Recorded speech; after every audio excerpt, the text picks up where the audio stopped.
Now we're going to take you to London, where we're waiting to hear from the top swimming coach, Leigh Nugent. There he is. He's preparing to speak to journalists. Let's go to Leigh Nugent. You start with the disaster first, eh?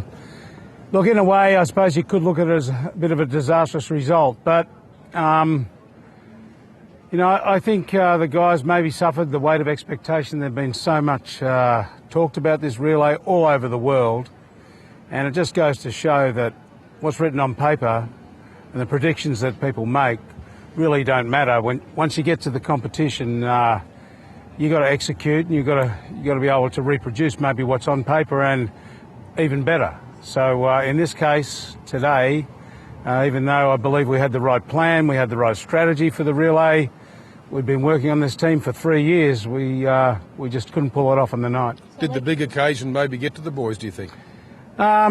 I'm not sure about just the big occasion. I think it's coming from the front. You know, when you're up there, I think for Australians, we like sort of coming out of the bushes and having the surprise attack, which we did last year with that same group of men. And this year, they're being top dogs, maybe not used to that sort of scenario. Last night with the women, it's the same thing, coming from behind, the unexpected, and we're able to pull it off. But this time, we couldn't manage it. Can we call it a choke, Leigh?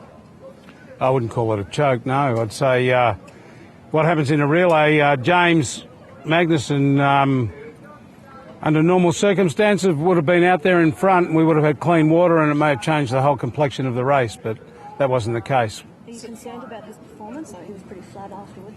Oh, well, you would be flat after that, you know, trying to expect to you know, walk home with a gold medal tonight, and that didn't happen. So, in fact, no medal, totally empty-handed.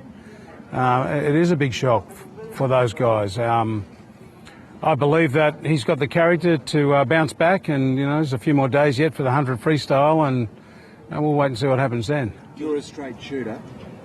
To brand yourselves weapons of mass destruction, in hindsight, is that a mistake, and is it a bit like our version of being smashed like guitars? I don't think I've ever branded anyone that, so I don't know where that's come from. Did the French ever come to your calculations, Leigh, in this one? Oh, the French, yeah, everyone's in our calculations. You know, our calculations have got to be about what we can do as a team and the strategies to combat the other teams. We felt we had that right strategy, but, you know, Maggie couldn't go out and 47-1 tonight. He went out in 48-0. So, you know, you're behind at the start. What do you say to them to lift them again? That, you know, this is part of the travels in life. You know, I think, you know, the Olympics is a tough stadium, and you've got to be able to get out there and take the good with the bad. And, you know, the unexpected happens here, and it can be in your favour sometimes and not in your favour others.